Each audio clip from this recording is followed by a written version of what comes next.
Hello friends, welcome to street catalogue. మరో మంచి వీడియోతో ఈరోజు నేను మీ ముందుకు వచ్చాను. చూస్తున్నారుగా వాతావరణం అసలు ఎంత ఆహ్లాదంగా ఉందో. చూడండి, మామిడికాయలు కేజీ 100 రూపాయలంట. దాదాపుగా ఒక మామిడికాయ వచ్చేసరికి 700 గ్రాములు తూగుతుంది. అంటే 100కి దాదాపుగా 2 కూడా రావు. సో ఎంత ఆహ్లాదంగా ఎటు చూసిన చెట్లతో చక్కగా చాలా పచ్చగా ఉంది కదా.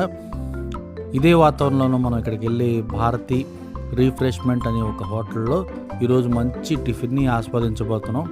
పేరే కొంచెం డిఫరెంట్గా ఉంది కదా, రీఫ్రెష్మెంటు అట్లాగా. అవునండి, ఇది వచ్చేసరికి బెంగళూరులోని ఒక హోటల్ అనమాట. ఒక పని మీద మేము బెంగళూరుకు వెళ్ళి అక్కడ టిఫిన్ చేయడం జరిగిందనమాట. సో చూడండి, ఇది హోటల్ వచ్చేసరికి భారతి రీఫ్రెష్మెంట్ అనమాట. మనకి ఇక్కడ టిఫిన్ చాలా చాలా బాగుంటుందని చెప్పి చాలామంది చెప్పడం జరిగిందనమాట.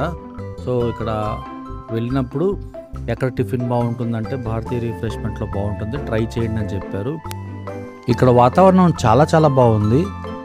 మనకి ఇక్కడ ఆంధ్రాలో విజయవాడలో ఉన్నట్టు అంత హీట్ అయితే లేదు, ఎండ ఉంది. కాకపోతే ఇక్కడ చెమటలు అయితే పుట్టట్లేదు. ఎటు చూసినా సరే పెద్ద పెద్ద చెట్లతో ఈ బెంగళూరు అయితే నిండిపోయి ఉంది.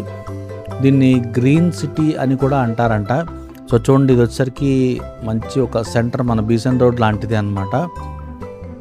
ఫుల్గా బిజీగా ఉంది. సండే రోజు వచ్చాము ఇక్కడికి. ఈ హోటల్లోకి ఎంటర్ అవ్వగానే ఇక్కడ చూడండి ఏమేమి ఉన్నాయో మొత్తం డిస్ప్లే చేశారు. కింద గ్రౌండ్ ఫ్లోర్లో వచ్చేసరికి మనం కావాలంటే టిఫిన్ నించొని తినాలన్నమాట. అదే ఫస్ట్ ఫ్లోర్లోకి వెళ్తే కనుక సిట్టింగ్ అయితే ఉంది.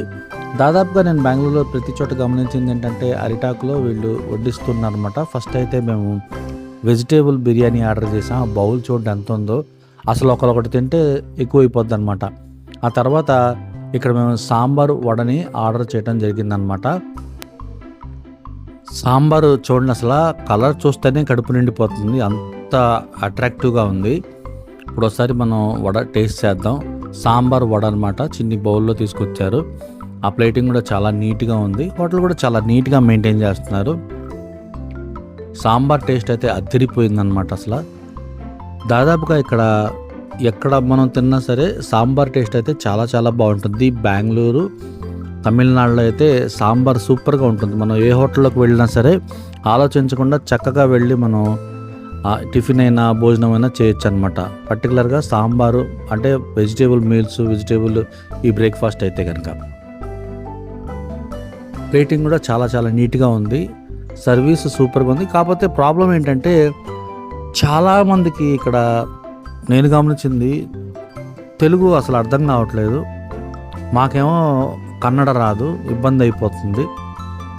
ఇక్కడ చూడండి, ఇక్కడ సాంబారు వడ ఎంత బాగున్నాయంటే ఇంకో వడ నేను ఆర్డర్ చేసుకున్నాను. మేము వడ కావాలంటే సింగిల్ వడ మాత్రమే తెచ్చారనమాట. సో ఇంకోటి నేను చెప్పాను, అసలు వడ ఎంత బాగుందంటే అసలు ఇది దాదాపుగా అసలు వేడిగా కూడా లేదు, మామూలుగా చల్లారిపోయి ఉంది. అసలు అట్లా తింటుంటే చాలా క్రిస్పీగా సూపర్గా ఉంది టేస్ట్. కొన్ని ఏరియాల్లో తెలుగు బాగా మాట్లాడతారంట. కాకపోతే మేము ఇక్కడ బెంగళూరులో గాంధీ చౌక్ అన్న ఏరియాకి వెళ్ళామన్నమాట. ఇక్కడ కొన్ని ఏరియాస్లో పర్టికులర్గా మేము వచ్చిన ఏరియాలో తెలుగు కొంచెం కష్టంగా ఉంది వాళ్ళు అర్థం చేసుకోవటం. మాకైతే కన్నడ అర్థం కావట్లేదు. మాతో పాటు మా స్నేహితుడు రావటం జరిగిందనమాట. అతనికి తమిళ్ వచ్చు, చాలామందికి ఇక్కడ తమిళ్ వస్తుంది.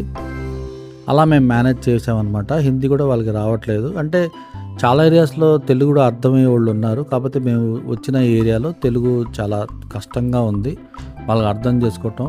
వాళ్ళ భాష కూడా మాకు అర్థం కావట్లేదు, కన్నడ. పర్టికులర్గా ఆటో డ్రైవర్లు కానీ సర్వర్లు కానీ వాళ్ళకి అసలు ఏమీ అర్థం కావట్లేదు. తర్వాత మేము మసాలా వడ ఆర్డర్ చేయడం జరిగిందనమాట. అసలు ఆ మసాలా వడ కలరే చూడండి ఎట్లా ఉందో. 2 గిన్నెల నిండా చట్నీ అయితే తీసుకుని రావటం జరిగింది. సాంబార్ ఎంత చిక్కగా ఉందో, చట్నీ అంత పలచగా ఉంది. చట్నీ చూడండి వాటర్ లాగే ఉంది. ఇది మనకి ఇక్కడ గట్టి చట్నీ ఉంటుంది కదా, అక్కడ గట్టి చట్నీ అసలు దాదాపు 2-3 చోట్ల మేము టిఫిన్ చేసాము ఆ రోజంతా కూడా.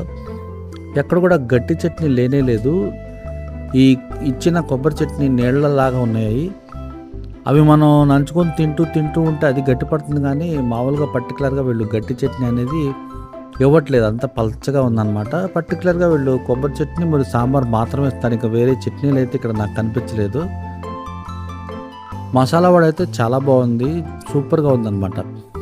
చాలా చక్కగా కాల్చి ఇవ్వటం జరిగింది వీళ్ళు. ఆ కలర్ చూస్తేనే మనకి టేస్ట్ అర్థమైపోతుంది. ప్లేటింగ్ కూడా చూడండి, చక్కగా అరిటాకు వేసి మనకి ఇవ్వటం జరిగిందనమాట. మసాలా వడ టేస్ట్ అయితే చాలా బాగుంది. కర్ణాటకలో పర్టికులర్గా టిఫిన్స్ చాలా చాలా బాగుంటాయంట. మేము ఉన్న ఏరియాలో నేను ఒక హోటల్ చూశాను, అది దాదాపుగా 84 సంవత్సరాల హోటల్ అనమాట. వాళ్ళని నేను వెళ్ళి అడిగాను. బయట చూస్తే మన విజయవాడలో కనకదుర్గ థియేటర్ అట్లా పాత థియేటర్లో ఎంట్రన్స్ ఉంటుంది చూడండి, అట్లా ఉంది. నేను వెళ్ళి అడిగాను అసలు ఇదేంటిది అంటే వాళ్ళు ఏమన్నారంటే హోటల్ అండి అని చెప్పారు. బయట జనాలు అయితే నిండిపోయి ఉన్నారు, గేట్లు వేసేసి ఉన్నాయి. లోపల ఎప్పుడైతే ఖాళీ అయ్యేదో అప్పుడు బయట జనాల్ని అలౌ చేస్తారంట. దాదాపుగా 84 సంవత్సరాల హోటల్ అది. నేను వెళ్ళి వాళ్ళని అడిగాను పర్మిషను, అట్లా వీడియో తీసుకుంటా అంటే సండేస్, సాటర్డేస్, మండేస్ తీటాకు ఉండదండి, పర్టికులర్గా వేరే టైంలో వస్తే మీరు తీసుకోవచ్చు అని చెప్పి చెప్పడం జరిగిందనమాట.